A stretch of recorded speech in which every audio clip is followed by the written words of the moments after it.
Hello students, this is Iqbal. இப்போ example 6.5 பார்க்க போறோம். A straight rod of length 6 units. ஒரு ராடோட length வந்து 6 units கொடுத்திருக்காங்க. Slides with its ends A and B always on the X and Y axis. So first diagram போட்டா இது புரிய வைக்கலாம். So first நான் என்ன பண்றேன்னா diagram ஒண்ணா வரைஞ்சிக்கலாம். இது வந்து Y axis. இது வந்து X axis னு வெச்சுக்கோங்க. சரியா, இது வந்து X axis. ஓகே ஓகே ஒரு லேடர் வந்து இந்த மாதிரி வச்சிருக்காங்கன்னு வச்சுக்கோ.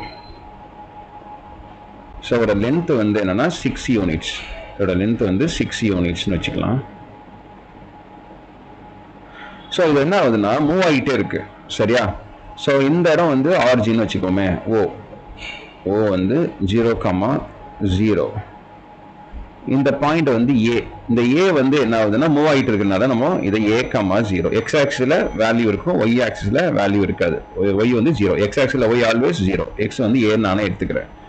அதே மாதிரி இந்த இடத்துல பி, இதோட வேல்யூன்னா ஒய் ஆக்சிஸ்ல எக்ஸ் வந்து ஆல்வேஸ் 0, ஒய் வந்து நம்ம பின்னு அசைன் பண்ணிக்கலாம்.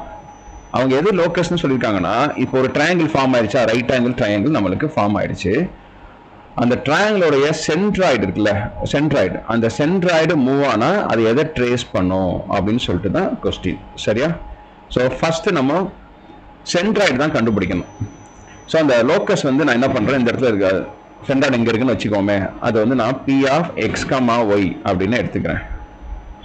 சரியா, அப்போ சென்ட்ராய்டு வந்து என்னன்னா, நல்லா கவனிங்க, சென்ட்ராய்டு ஃபார்முலா உங்களுக்கு தெரியும். x1 plus x2 by 3, y1 plus y2 by 3 படிச்சிருப்பீங்க. சென்ட்ராய்டு ஃபார்முலா 10th ஸ்டாண்டர்ட்ல படிச்ச ஃபார்முலா தான். x1 plus x2 plus x3 by 3,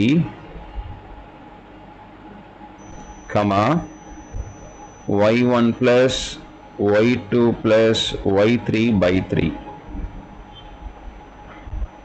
so இது சென்ட்ராய்டோடைய முக்கியமான ஃபார்முலா. சரியா, சரி. இப்போ சென்ட்ராய்டு கண்டுபிடிக்கலாமா? இங்க தான் x1 y1 வச்சுக்கோங்க, இது x2 y2 வச்சுக்கோங்க, இது x3 y3 வச்சுக்கோங்க.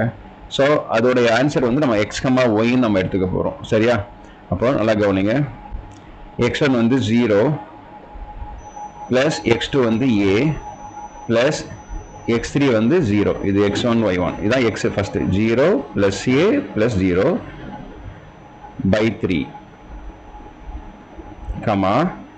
அது மாதிரி y1 plus y2, அப்போ 0 plus 0 plus b, 0 plus 0 plus b by 3. அப்போனா நம்ம என்ன கிடைச்சிருக்கோம், நம்ம என்ன நினச்சிருக்கோம், சென்ட்ராய்டு x, y, நம்மளுக்கு x, y கிடைச்சிருக்கோம் அப்படின்னு அர்த்தம். அப்போ இது a by 3 ஆயிடுமா, a by 3, இது b by 3, b by 3 is equal to x, y. இப்போ தனித்தனியா பிரிங்க. a by 3 is equal to x, b by 3 is equal to y.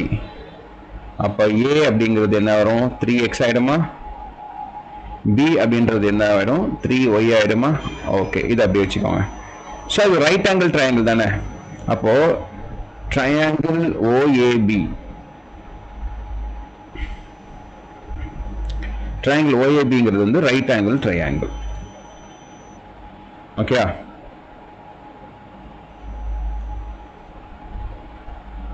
Right angle triangle. So அது எப்படி எழுதலாம் அப்படின்னா, OA square plus OB square is equal to AB ஸ்கொயர்னு எழுதலாம். சரியா, OA square plus OB square. So எழுத போறேன், OA square plus OB square is equal to AB square. OA னா ஒன்றும் இல்லை, OA னா இந்த லென்த் தான். OA னா A வந்து என்ன கண்டுபிடிச்சிருக்கோம், 3x. அப்போ 3x square, 3x whole square. OB னா இந்த இருக்கு பாருங்க, இதான் OB. OB னா B, இங்கேருந்து ஒரு டிஸ்டன்ஸ் வந்து நான் Bன்னு எடுத்திருக்கேன்.